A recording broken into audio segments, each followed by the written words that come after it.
guys. It's awesome to be here today. And in case you're noticing that my title is different than what he just said, it's because I work at a startup, and my title actually changed this week, so that's what happens. Still working on community, and really excited to tell you a little bit about how we have looked at community over the last short 18 months. I can't believe it's only been that long that we've been operating this ride-sharing platform. So I want to talk about culture. Make sure I'm going the right way here. So we're all community people. And as community people, I think it's sort of died in our DNA to care about one-on-one interactions. We care about connecting on an individual level, and we're passionate about that. We just are addicted to that experience of human connection, whether it's happening on social media or it's happening in person, or we're responding on forums. I think all of us get into working on community because we love and get a buzz out of that kind of social engagement. But there's a huge challenge with that. And we want to be able to make sure that those meaningful connections continue to happen even as we get larger, because we know how big of a role they can play in making the experience of our product sticky, and making people want to come back to it. Because it's in that human connection that emotion is found. It's something that's fundamental to the human experience, to bond with another person, and it kind of breaks away any skepticism or sort of lack of concern. Instead, once you've had a personal connection with someone, you believe in the power of what they're doing, you can feel their sincerity, and you can understand and identify with what you're doing together. But there's a challenge in making this happen at a large scale. How do you take those one-on-one interactions and make them happen when you have to be everywhere at once without hiring 1,500 community managers to have those one-on-one interactions everywhere all the time? And of course, we're all employed by this community industry. We think there should be jobs for that. But personally, having worked with Lyft's community over the last 18 months and seen our community go from one city to now 20 cities all around the country, and knowing that we're going to be operating globally very soon, I can see the writing on the wall that we need to find a way to make this happen without us having to be a part of every single one of those conversations, and yet without sacrificing one-on-one authentic interactions. So I thought, what's the best way to describe to you sort of a theory around how this can work? And I thought back to my experiences in college. So I have a confession for you, which is I was a women's studies major. I was a radical feminist, man. I almost got arrested a couple times. I had a spiky hairdo. You should see the pictures. Fortunately, that was the pre-Facebook era, so they're not out there. But I learned some pretty fascinating things. I studied the history of feminism. I studied all kinds of social movements. And I really didn't ever think that I'd be able to use that in what I did for a living. But I learned some pretty interesting things that actually today come in very handy with my work with Lyft. And so I want to introduce one of those radical feminist theorists to you. Her name is Judith Butler. Does anyone here know anything about Judith Butler? All right, we're taking it back to social theory here. She wrote a book called Gender Trouble. She has a theory about performativity. And her idea about identity is that identity comes from actions that we perform. It's not something intrinsic that is sort of predestined. It happens through the observations that we make about other people around us, and then that we reenact constantly. So that's how identity is formed. Identity is something that we perform. So gender, the context in which she's talking about this, is something that we've learned our entire lives. From the day that we're born, we see what female means by watching our mothers cooking or dressing a certain way or walking in a certain way. There's an enormously complex system of actions that people take to perform gender and to show what it means to be female. We learn that from other people, and if we're told that we're female, then we act out all of those complex series of actions to project that identity ourselves. And this can also be applied to other kinds of identity, not just gender. With gender, there's this complex like nature versus nurture debate, and some parts of gender come from our biology, and other parts of gender come from these social constructions. But with social identity, this can be applied to many things outside gender. And when we think about things like even just the identity of being a community manager, what does it mean to be a community manager? How do I know what that is? And how did I start to see myself that way? Well, I saw other people who called themselves community managers taking a whole bunch of different kinds of actions.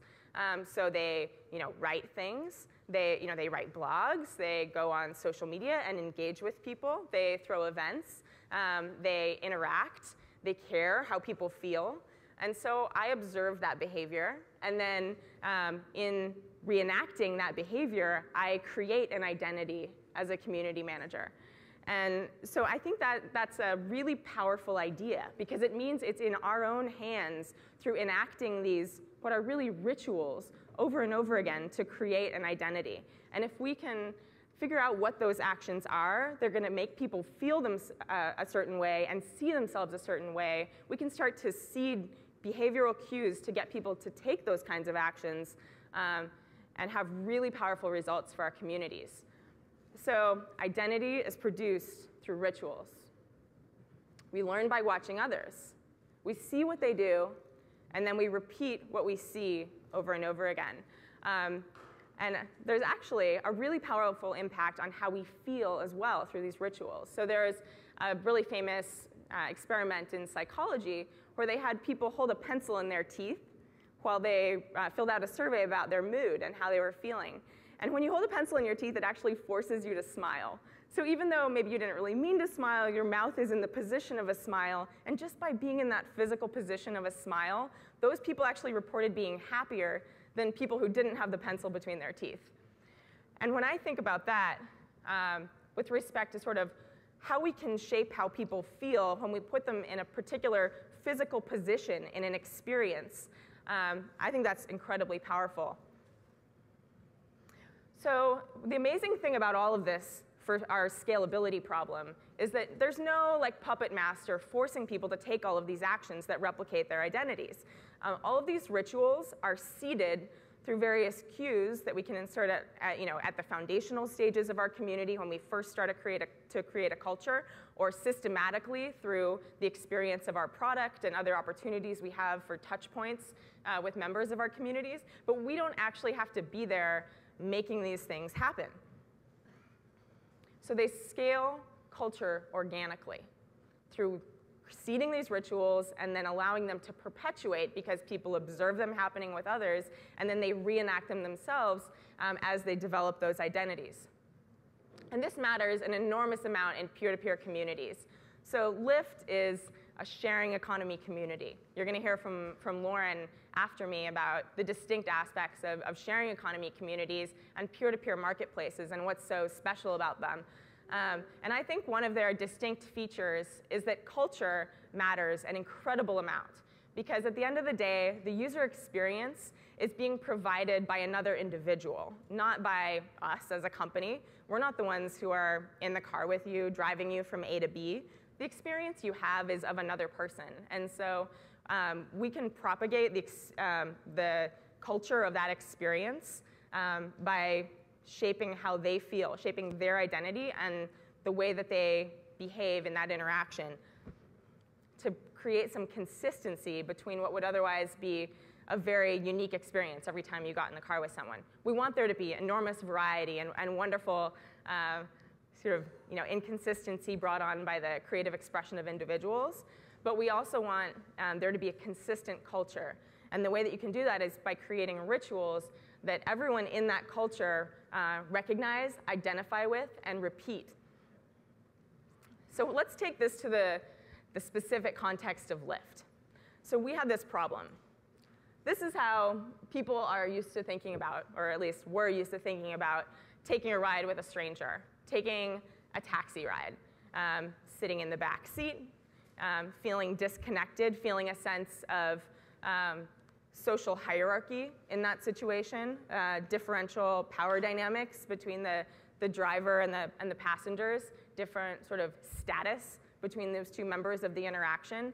And that physical separation, all of those things combine to create a culture that's sort of very different than what we want people to experience. So how can we change that? How can we bring it to this? How can we change how people feel about giving rides, not just getting rides? We think it's really important on both the provider and the consumer side of the peer-to-peer interaction. So you're probably not going to be surprised that I'll say the answer is through rituals. Because with rituals, we can create an identity. And once people have that identity that they're enacting through these different behaviors, then they feel a certain way about the experience. And they feel tied to it. Once they identify with it, they're motivated to keep going in that ritual because it's important to them. It becomes part of their self-concept, and they want to be consistent with who they think they are, so they will continue to enact behaviors that are consistent with those values. So let's talk a little bit about some of the rituals that are built into the Lyft experience. You're probably familiar with some of these, but maybe you haven't thought about how intentionally they're created and what they do to make you feel a particular way when you take a ride. So our co-founder, John, loves to say that the mustache is a smile. The mustache is incredibly goofy, right? If you all have, many of you have taken Lyfts. Thank you to those of you who have been supporting our community from early on after our debut in San Francisco. It's not just a marketing gimmick. It's amazing for viral marketing. Don't get me wrong. It's a fabulous tool, especially when we first launch somewhere. But it's much more than that. It's also something that can emotionally disarm you. It's the beginning of the ritual of a ride so that when a car approaches you, a car that is otherwise unmarked, that could be an anxiety-producing experience. It could be scary to not know which car is coming to get you or who might be inside that car, but instead, we, through our product and then through the in-person experience of taking a Lyft, have shown you who you can expect to see, and then as that car approaches, you're immediately emotionally disarmed by this ridiculous fluffy pink mustache that makes it look like the car is smiling and hopefully makes you smile. So that's a cue. Let's think like Pavlov's dogs, right? Like instead of seeing the dog food come out of the cabinet or hear the bell ring, I think it was, you see the pink mustache approach and you smile, you're ready, you're open for that personal interaction. Sit in the front seat. This is actually a huge change from what people are used to doing with cabs, but it's exactly what we always do with our friends. And what we want, the goal of the way all these rituals are constructed, is to make you feel the way you would feel if you were taking a ride with a friend, instead of feeling the way you are used to feeling when you take a ride in a cab with a stranger. Because there are many more possibilities that are important for our culture that are opened up once you start to feel like you're with a friend. So we have encouraged our drivers and instilled this from the very beginning of Lyft in every community and the moment that the driver joins the community to let them know that passengers should be invited to sit in the front seat. And passengers are informed about this as well, so that you know that you have that liberty and hopefully will take that opportunity. And then once you're in the front seat, that means that you're putting yourself on an equal level with the driver. And this is very important because you're no longer in a hierarchical relationship. You're a guest. It's a frame of hospitality that ties into all kinds of other cultural associations that we have that are very different from like a transactional service being provided. So once you're sitting in the front seat, you're there, you're open to interaction, and you're feeling like you're getting a ride with a friend. Let's talk about the fist bump. So I've definitely seen the skeptics say that this is a gimmick, but I think it's actually really powerful. Because this is not something that you do with someone who isn't on a peer level with you. A fist bump is casual. It's also kind of a secret handshake. It helps form identity. Thinking back to what David was saying, there are things that help you define what it means to be part of a community, and you want everyone to sort of know what those markers are and to be bought into that, and then to anticipate and look forward to being able to participate in these actions that are sort of unique to members of your community. So everyone who's like in on the joke of the fist bump is going to enjoy that every time they get in, and then the driver goes for it, and it immediately makes you feel comfortable. We even now have in-jokes about our in-joke, which one of which is the flump. Infamously, if you go for an awkward handshake when the other person's going for a fist bump, that's called a flump. So make sure you don't flump next time you get in a Lyft. So those are sort of the markers of the ride experience, but there are a whole lot of other rituals that we have created in our community, many of which you may not have seen because a lot of them happen on the driver's side. I know we actually have some drivers in the audience. Sean, shout out to you. So Sean knows all about these rituals. These are things that early on, when we were first starting in San Francisco and I was Lyft's original community manager, I tried to think about how we could make drivers feel connected to each other and help make them feel bought into the culture that they would then replicate in the car. And one of those things that seemed really important was making the identity of being a Lyft driver about much more than just providing that service, and actually making it sort of a bigger, more meaningful part of their lives by connecting drivers with each other. And so one tradition that we've established in our community that's a ritual that has now gotten to be propagated by drivers in all 20 cities where we operate, and we're not even like a part of these events anymore sometimes, they just happen on their own, is the hangout. So drivers get together, they plan with each other to meet up, whether that's getting Bob's Donuts at 3 a.m. after they stop driving, or a barbecue on a Saturday afternoon. They hang out with each other. And this makes being a Lyft driver an even stronger part of their identity. It means that it's sort of a bigger part of their personal view of themselves than just like some kind of material thing they do to make money on the side. And another tradition that we have that manifests itself in amazing and varied ways is our ritual of having drivers be creative. And this is something that actually we didn't invent. Drivers invented it, and we saw it happen organically and then tried to sort of ritualize it by building it into to the exposure that that drivers receive when they're welcome to the community. So we show them examples of things that other drivers have done in the past, and then once it takes root in a particular community, drivers provide examples to each other by being able to connect with each other through our Facebook groups and in person, and through the newsletters that we send to them, through many, many ways. Even through our public social media, we reinforce this idea that it's powerful for drivers to be creative in their Lyfts. And this obviously has direct implications for the user experience on the side of the passenger, where they can expect occasionally to have amazing little delights in their ride experience. And just to know that that's something that's encouraged and possible when you take a Lyft, whether it's just someone offering you Tic Tacs and gum or letting you choose the music, or whether it's someone having in-car karaoke, or it's our infamous disco Lyft who has DJ decks in the back of his car and a fog machine. Like, people take that cue and they insert their own personality in wonderful ways that now is just propagating itself. I don't have to be there to tell people to do that, because they see the positive reinforcement that comes from it, and they just replicate that ritual on their own. So you can build that kind of a strong culture based on rituals that your community can just repeat over and over again, and expand them and enrich them with their own inputs to create an evolving culture that has stickiness for the participants. And that is a really important key to scalability of this kind of culture. So we don't have to sacrifice those one-on-one interactions. We just have to learn that we don't have to be the one to deliver them. Our staff doesn't have to be a part of every one of those powerful, authentic one-on-one interactions. We can want them to happen instead between members of our community. Of course, that is particularly important for peer-to-peer communities, where we're expecting an interaction between people on two sides of a marketplace.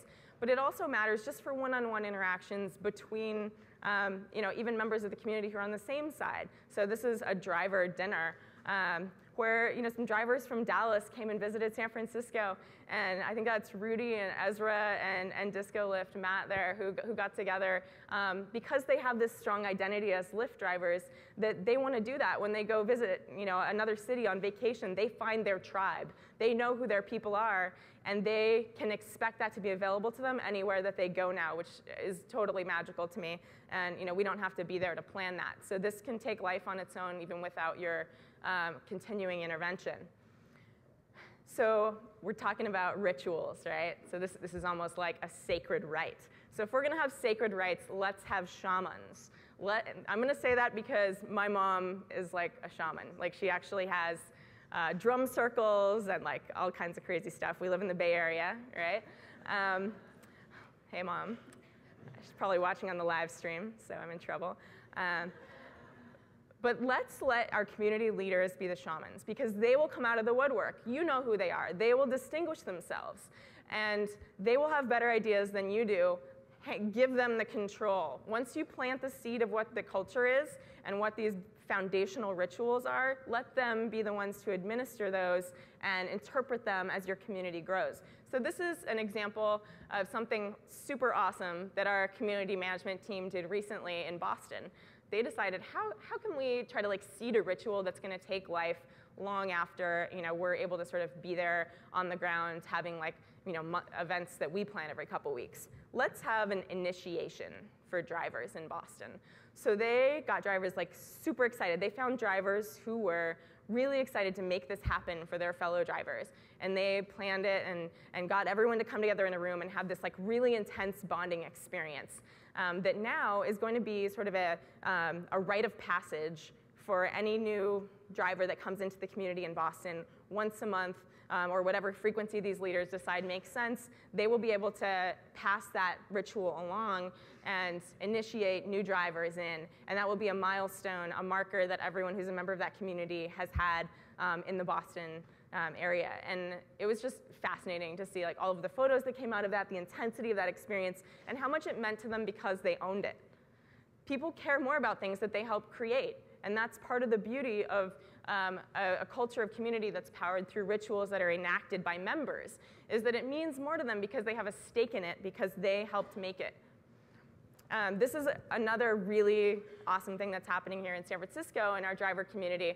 We actually have a lot of hearing impaired, deaf drivers, and they have found that this is an amazing way for them to make some flexible income, and so they have come together, created their own little sort of like affinity group within our San Francisco driver community, #DeafLift, and they come up with amazing things. And here, they get together with other drivers who aren't part of the deaf community to help educate them, who are interested in interacting with them, and so that's taken life on its own without any suggestion from us. But I think it's helpful if there's some sort of sense of purpose behind all of this. Because yes, there's like value in the social interaction. It's a pleasure for people to just have that opportunity for social engagement with each other. But we found it's really important because everyone wants to feel like they're making an impact on the world, to give them a sense of broader purpose. And that's certainly been foundational to like why we started Lyft in the first place. We want to change the world. Every entrepreneur, every hardworking startup employee is doing this because they really think they're doing something transformative that's going to have a bigger impact. And let them feel like they're part of that. Let your community join in creating that change, because that's what we all want. I mean, you guys have all read the sort of market research that's out there, the social analysis about how the millennial generation wants to be motivated by purpose. They want to be engaged in pursuits that have meaning outside just the material, and they don't want to be cogs in a wheel. Well, in your community, you can provide that kind of fulfillment as well, and respect them enough to believe that they want more than something material out of their participation in your community. When we've been engaged in regulatory battles, as we are very frequently in a sort of creating a business model that is new and doesn't fit into many existing categories in different states and cities, we have given our community the opportunity to be engaged in that. In fact, that's now sort of what my role is increasingly becoming, is to be one who helps mobilize those kinds of movement aspects of our community. And we find that that is something that people are very excited to be a part of. Particularly, on the driver side, people who are so invested in what we're doing want to be able to contribute to that. This day was a triumphant day at the CPUC. As many of you know, we had a battle over the last year and a half in California that resulted in the creation of a whole new set of state regulations, creating a new category for ride-sharing platforms. And on this day at the CPUC, we had hundreds of our local drivers and passengers with us. They had rallied, they had written letters, they had signed petitions, and this was the culmination of that moment where we were able to watch that vote happen in person and have the community with us. I don't think the CPUC had ever seen that many people care about a set of state public utilities regulations before. But that was an incredibly galvanizing moment for our community. So you want to make sure you give your community an opportunity to be a part of moments like that. Because people want meaning, they want impact, and they also want to be sort of validated for their contributions and receive recognition. This is not a new concept for community managers to think about ways to sort of recognize superstars and positively reinforce the behaviors that you want to see propagated. But when we're counting on those types of behaviors to be enacted through rituals to carry our culture forward, it's very important to incorporate those kinds of positive reinforcement. So this is a golden mustache, rarely seen in the wild. I think Sean actually has one. Woohoo! So he's a superstar. This is a ritual that we're now doing in many places, and it recognizes drivers who have had extraordinary contributions to the community. And that, it's only one of many ways that we recognize folks. We started out by having, like in our bi-weekly driver newsletters, a Golden Fist Bump Award. Actually, it used to be called the Cherry on Top, but then we bought Cherry, and then we had to change the name to the Golden Fist Bump, and we would reward drivers who were extraordinary examples of our culture. And we would tell a story about something that they had done, a behavior that they had taken, a ritual that they had enacted that propagated our culture, and then we called them out for that and gave them recognition. And that has led to more and more people taking those kinds of actions. And now we're starting to crowdsource, like who selects those winners, let people nominate each other for this, have drivers reward other drivers for this kind of behavior, and be the shamans of that kind of behavior continuing. This is Gilbert in LA. He's super awesome. I had a ride with him on New Year's Eve, and he provides an incredible in-car experience. He organizes flash mobs, Michael Jackson flash mobs in LA, which is a pretty cool ritual of its own. So those feelings of identification, feelings of meaning stem from these rituals being propagated. So you want to observe what people are doing. If I'm a driver that enters the community, I observe how other drivers are behaving. I then repeat those actions, and that causes me to then think of myself as part of that identity, and then feel invested in it and propagate it.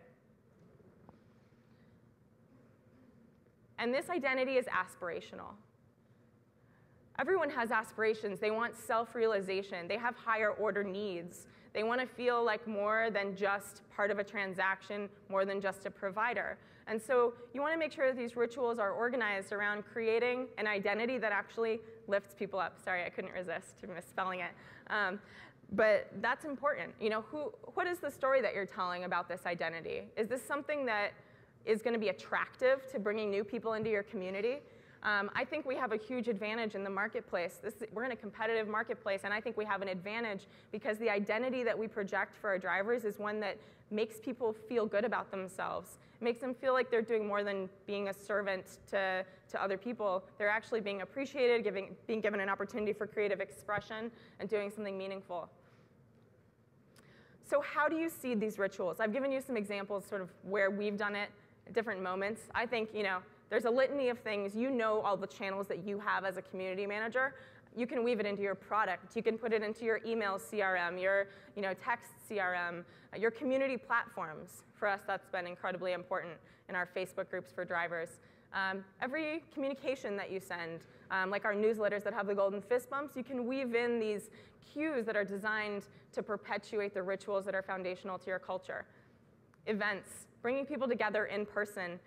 Like I said, we started doing those ourselves, and now we've created a way for those to scale themselves, for them to be having events to be a ritual of their own, where then people go and they learn about more rituals. Oh my God, so meta. All of this requires that you connect your community to each other, which sounds like a no-brainer. Like, of course, it's a community, like people should be connected with each other, but actually, it wouldn't have to be that way, and there are a lot of communities that are disconnected from each other. So we've intentionally tried to provide drivers a forum for interacting with each other. And some people might say that that's hard to manage, or they might say that it is risky to like put everyone in contact with each other. And it can require a lot of ongoing interaction and carefully thinking about the product that you're creating and what experience that will and impact that will have on the whole community. But it's the only way to get this kind of transfer to happen, to get people to be able to pass along cultural like behaviors to each other. So that's been incredibly important for us. And then the one-on-one interactions can start to happen on their own, and they take flight. And we are still at a very early stage in our development. I'm sure that we will encounter more scaling challenges to come, and maybe this doesn't provide all the answers. But it has gotten us to a stage of self-propagation that is remarkable to me. And so now we kind of just watch the magic happen and find more ways to reinforce this foundational culture that has taken a life of its own. That's it.